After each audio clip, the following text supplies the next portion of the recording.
Hello, everyone. Hi there.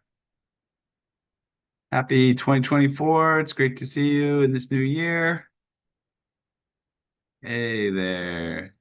What's up, Terry? Good to see you, man. Feel like it's been a while. Hope 2024 is good for you. Let me see here. Got that. Got that. Welcome, everyone, and also welcome out there on Facebook and YouTube. We're streaming out there right now, and we'll get started soon with the session. I'll give a quick intro up front and then we'll get going. Um, and just give me 1 second to pull that together. Terry, what's new, man? How's it going? What have you been up to?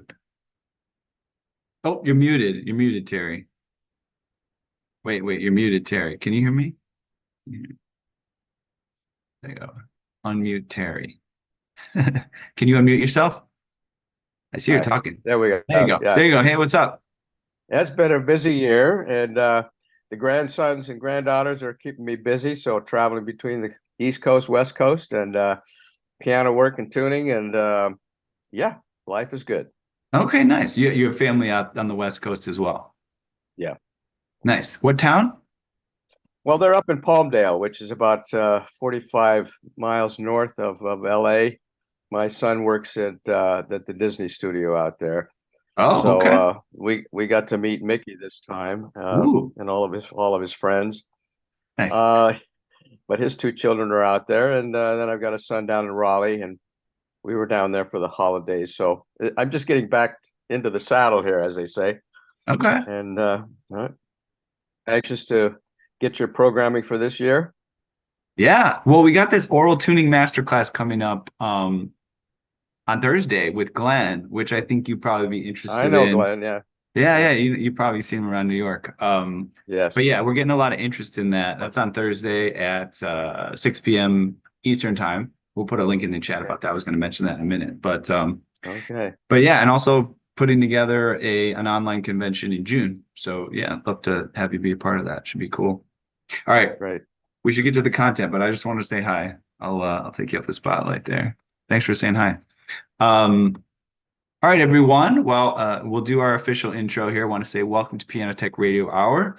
This is brought to you by Piano Technicians Masterclasses. It's an online learning resource bringing you cutting edge instruction from piano industry masters without leaving your home. We gather here every Saturday to meet with and learn from the most fascinating and knowledgeable folks in the piano world. It might be a manufacturer, a rebuilder, maybe a musician, maker of another instrument, all kinds of stuff. But of course, we always see a lot of piano techs here.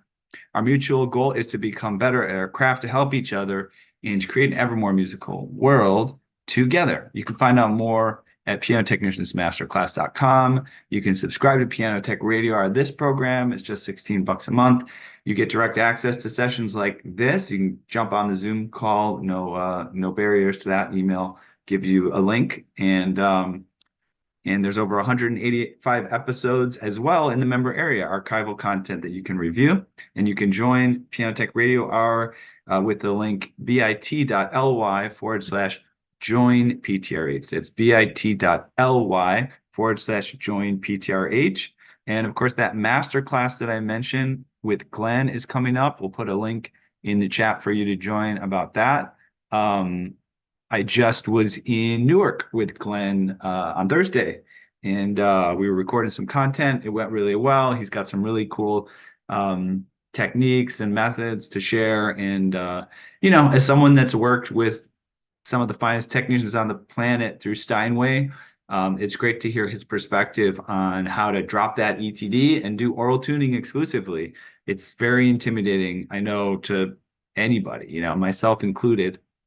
I've gone through various stints of just doing orally versus using the ETD. I certainly like using the ETD, but man, does it feel I feel more confident presenting myself as, the better end of technicians when I also know that I can tune a piano completely by ear, and I feel confident that I could do it at the drop of a hat. So Glenn has a really awesome method for getting you to gain confidence at that. We'll dive into that on Thursday. And he also, if you need it, you can dive even deeper and have a week-long intensive with him over there in Newark at this really lovely music and art school that he's partnered with over there in Newark. So anyways, lots of good stuff. Now, I'm going to just go on to this archival content with a pianist named Chano Dominguez. If you've been here for a while, you might remember seeing him a few times. He is a Grammy nominated flamenco jazz pianist. There's more of an intro about him, but just to recap, I met him as a piano tech, just doing my tech work in New York, and we hit it off. We really got along, and he was gracious enough to join us on this particular day. But yeah, what I'll do right now is I'll switch over to that pre-recorded content. We'll dive in, and we'll just send some text along the way in the chat to keep up with you. But let's go check in with it right now. And if there's any problems with the audio video, make sure you let me know in the chat, because you know how it sounds on your end better than I do. All right, here we go. Let's bring up that content from the member area. Make sure to share the sound and optimize for the video. And let's see here. Let's maximize that. Should be able to see that pretty well. And make sure the volume's top. And we'll hit go. And I'll enjoy it. And we'll catch you in the chat. And I'll say briefly here, although it probably deserves a lengthy time. Unfortunately, my co-host David Anderson, he passed away over this past week. A lot of difficulties going on there, some sudden changes in his health. And I hope to kind of follow up in the next few weeks, and maybe we can do something special to help remember David. I know that, when my father passed back in November, I was by his bedside, and when the moment he passed, I walked away from it and I went outside. It was a beautiful day, and I had this feeling that people talk about having. I hadn't really necessarily had it before, that he was with me wherever I go, and that made me feel a lot better. It was almost easier to feel him present with me at that moment, and I feel that way about David as well. I feel like he's integrated in me, and I feel stronger having him be a part of me and be present. And I hope you all feel that way too. He's with us in our hearts, and we all have a lot of really fond memories of him and the advice that he shared and the support that he gave us. So just wanted to say a little bit up front about that. You can reach out to me if you need information, and I'll try to pass it along. Things are moving fast right now, so things are slow to update, but either way, we'll be in touch about this. But today, let's talk about our guest, Chano Dominguez. He is a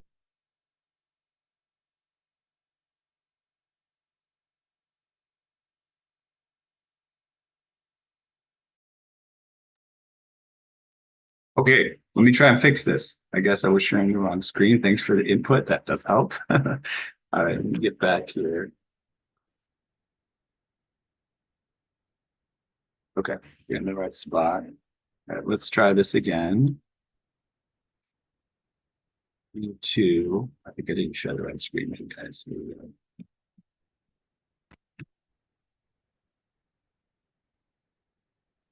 calm. And I'll say briefly here, although it probably deserves a lengthy time. Unfortunately, my co-host David Anderson, he passed away over this past week. A lot of difficulties going on there, some sudden changes in his health. And I hope to kind of follow up in the next few weeks, and maybe we can do something special to help remember David. I know that, when my father passed back in November, I was by his bedside, and when the moment he passed, I walked away from it and I went outside. It was a beautiful day, and I had this feeling that people talk about having. I hadn't really necessarily had it before, that he was with me wherever I go, and that made me feel a lot better. It was almost easier to feel him present with me at that moment. And I feel that way about David as well. I feel like he's integrated in me, and I feel stronger having him be a part of me and be present. And I hope you all feel that way too. He's with us in our hearts, and we all have a lot of really fond memories of him and the advice that he shared and the support that he gave us. So just wanted to say a little bit upfront about that. You can reach out to me if you need information, and I'll try to pass it along. Things are moving fast right now, so things are slow to update, but either way, we'll be in touch about this. But today, let's talk about our guest, Chano Dominguez. He is a incredible Spanish piano player, and typically what he does is he integrates flamenco, right? Flamenco and jazz, right? Yeah. Yeah, it does an incredible job of that. I've tuned his piano when we were neighbors in New York City. Yeah, I was lucky to have you. Yeah, and we did a concert online very early in the pandemic, and he was very generous to participate in that. That was more associated with my piano tuning business, Floating Piano Factory. But that was really cool. We did a cross the ocean improvisation, right, between you and Hadar Neuberg. And Hadar Neuberg, the excellent jazz flautist. So anyways, he's coming back with us today, and he actually, last time we had him, I think all he had was a digital piano, maybe even less in that spot. So today he's actually at a piano, so we could take advantage of that. And I think what we'll do is we'll just play it by ear. If people have questions for him or me, last time we talked about just sort of the relationship between the piano technician and the piano player. We talked a little bit about, recording and the type of sounds that he likes to get out of the piano. And I'm trying to think if we played some of his recordings of his music, and that was very interesting. So there's a lot of things that we can talk about now, and having him here. And then can I can I go ahead and announce what we just agreed to like 5 minutes ago, or should I wait on that? Yeah. So I'm for the convention coming up in September, I'm going to be integrating much more than just piano technicians. We're going to get piano players involved. We're going to get piano teachers involved. We're going to get the wider industry brands involved, and it's going to be a lot bigger type of event where everybody can sort of integrate and network. And we're going to have Chano back for that, and he's going to do something special, probably in the realm of helping people learn about how he makes such beautiful music. But just before we were joining, and I think the people on Facebook and YouTube caught a little bit of this, but you guys didn't in the Zoom. So we were talking about Chick Corea, right? Yes. And Red Master Chick Corea. Yeah, share with everyone what you were sharing with me. He contacted you sometime within the past year or so, and basically, Chick and I get closer like 13 years ago, when we were playing in North Sea Jazz Festival, and we see each other in the lobby of the hotel, and Chick came to me saying, "You are Chano Dominguez," and he said, "I can't believe that you know who I am." So we became really close friends since that moment. And always we were sharing some music, and we was talking, and he told me, "Hey, we have to play someday together."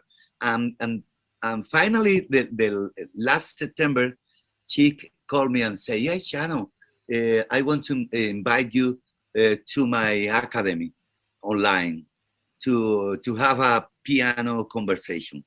So I say, "Whoa, what a privilege, what an honor that Chick wants to me having this conversation together." So of course I say yes, right now, let's do it right now. And we met in September. We did this really nice conversation. It's about life, and about how we feel the music, and how we approach to the scales or the chords or the rhythm that we love to play on. And for me, it was really interesting moment in my life. No, I didn't expecting to have this kind of conversation with Chick Corea online, and he was really so generous, so kind, and this so humble, and it's incredible how a big master could be a really nice person and make you feel like you are at home with him. It was a really special moment to me. That's great. Your Facebook page, they might be able to see that or something. Is that correct? Yes, if you go to my official page on Facebook, you can you scroll a little bit and you're gonna find this conversation. Yeah. Awesome. Cool. I think I found your official Facebook page. So let me share that in the chat here in case people want to go check that out. That's cool. Yeah. Chano Dominguez official. That sounds like the name of your official page. Yeah. It should be. Cool. And at the top it says, ¿Quién dijo miedo? Oh, yes. ¿Quién dijo miedo? Yeah. It's like a no fear. Who says fear? No fear. Who has fear? Excellent. I didn't know that was like your vibe. That's awesome. Yeah, good. So I agree. Who has fear? What's the deal? Yeah. Why be afraid of anything? Especially in music, music, everything could work. It depends the way that you go for it. For instance, who say that this chord is not a great chord? I don't know even what is that. That I feel it has something. Everything can work. It depends the way that you go over. Agreed. I have to memorize that one. That's a good one. Anybody here? I'm curious among our audience here. Anybody remember having actually tuned a piano and Chano was playing the concert or something like that? I wonder if there's actually any sort of alignments here. Might not be, but if you have, speak up. And we probably won't be able to give you have any direct interaction about the very specific tuning that was done because we can't remember those things, but could be interesting. Did you play Toronto? Did he play Toronto? Have you played Toronto in Canada, Sebastian? Chano? No, I have been playing several times in Montreal Jazz Festival, but never in Toronto. But I Montreal. Let me know something. Just 2 days ago, I recorded a concert that's gonna be streaming on the Sunset Festival in Canada, and I think this is close to Toronto, right? Yeah. So I will be in that festival this year, playing online, because I'm doing a job here in the music university, with the musicians who are ending the career, and I make an ensemble with young musicians, but young musicians who plays really great, and I put together a band, and with this band we're gonna make some concerts this summer, and one of them is this concert that we already make for the Sunset Festival in Canada. So, and I love to play in Montreal. I have played in Montreal I think 4 times with my band and with Wynton Marsalis and the Jazz at Lincoln Center Orchestra, and I remember having really great time playing. It's like a big party in Montreal. This festival is incredible. I love it. And are you, by the way, I know, of course, you weren't doing any touring or traveling during the pandemic. Yeah. Are there things now in the works where you are going to be traveling soon? I forget whether you like traveling or you don't. I know it could be stressful. Do you like traveling to do concerts and things like that? You know, with the years, I hate traveling. At the beginning, I was yes, glad to have concert and traveling. Today, I'm glad to having concert, but not traveling. I hate traveling. I hate airports. I hate the security points. I hate of this measures security. I hate that. But what can you do? If you want to play, you have to go through. Well, I will say this. I will say this hesitantly, and maybe if there's enough sort of financial support for it, if you want to bring Chano Dominguez to your location, feel free to reach out to him or me, and we'll try to set it up for him to play a concert. He also does master classes for like university students and things like that. And if it's worth it, he'll probably do it. The other thing is too, we've talked about this.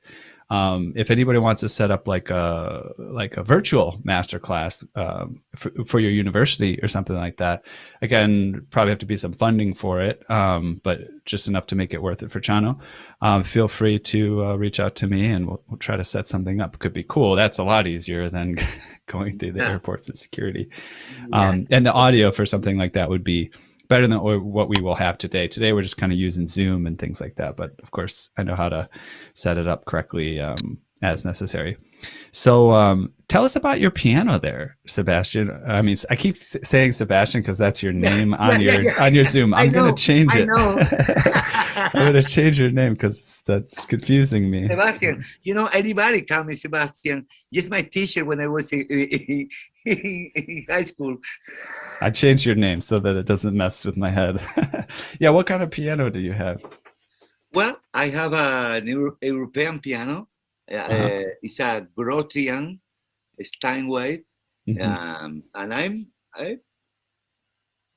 more or less happy with him. Is this the same one that you had in New York? Did you have it shipped there, or is this a second one? Yes. Okay. No, it's the same that you're tuning in New York. So you know the piano. Yeah.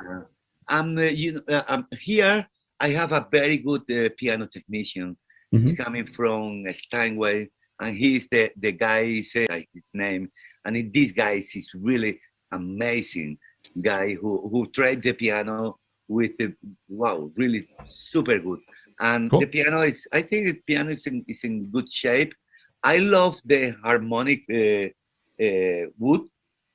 I don't know how to say in English. La tapa harmonic. Say the first word. What kind of harmonica? The capa? La tapa. Soundboard. Thank you. Oh, my terrible English. Aquí un amigo chileno para ayudarle en español. Oh, perfecto. Muy bien. Muchísimas gracias. But the timbre, I love the timbre of this piano because when you play louder and louder. Piano is responding. It's like a more sound and more sound. It's a great piano. I think it's a great piano. It's a 2.8 meter. So it's not the biggest one. It's like a Steinway B or something like that. But 2.8 meters in feet. I know it's at least 6 feet longer, right? Well, it's actually that's 5. Oh, you said 2.8 meters? Yeah. 2.8 meters. Well, that says 9.1 feet in my calculation. So that wouldn't be a small. No. I'm wrong. It's 2.08. 2.08. 08. Okay, Sorry. so it's like 6 foot. Exactly. Well, it's almost 7 foot though. It's over 6.5 feet long. Exactly. Cool. No, it's more than enough. I just did 3 recordings with this piano. I make a new CD in with my trio, with my Spanish trio, and I made it with that piano. Then I produced another record with a young Spanish musician. It was quartet, and I used the same piano. And the last one, I just recording with a mandolin player from Brazil called Hamilton de Holanda. I don't know if you know him, but he is a really, really virtuous player, mandolin player. He's incredible composer. He's like a really, really great musician from Brazil. And we made a beautiful record in trio with Ruben Dantas on percussion. Ruben Dantas is a percussionist of Paco de Lucia Sextet for more than 30 years, and he put the cajon into the flamenco music. Was the first guy who brought the cajon to the flamenco music with Paco de Lucia. So it's like a legend alive here in Spain, Ruben Dantas. So we made a beautiful record together, and with some guests like Silvia Perez Cruz, which is a singer from Catalonia, really, really nice singer. And I have to say, we have the guest, the bass player of and the leader of the Snarky Puppy on bass on 3 tunes. Was the leader of what? I didn't catch the name. Snarky Puppy. Snarky Puppy. Yeah. They've become quite popular over the past several years. Because Michael is living close to me here in Barcelona. Okay. And he's very good friend of Hamilton de Holanda. So we met and we decided to make something together. And he was playing bass in 3 tunes in that record. So I made 3 records this year with this piano, and I'm very, very happy with the sound and everything. Yes. Cool. So so right now you've told me you're zooming in from Barcelona, Spain, right? Yes. And this is your home in the area. It's a little bit in the countryside. You said north of Barcelona, right? Yes, I am exactly between Barcelona and Girona, in a natural park. It's a beautiful place, really quiet, where I have my studio in the basement. But it's not a basement because, as you can see, there is a natural light. Right. Around. Yeah. So tell us about the studio there. Is that something that was you custom built? Was it there when you moved there? Like, what's going on with the studio? It looks pretty cool.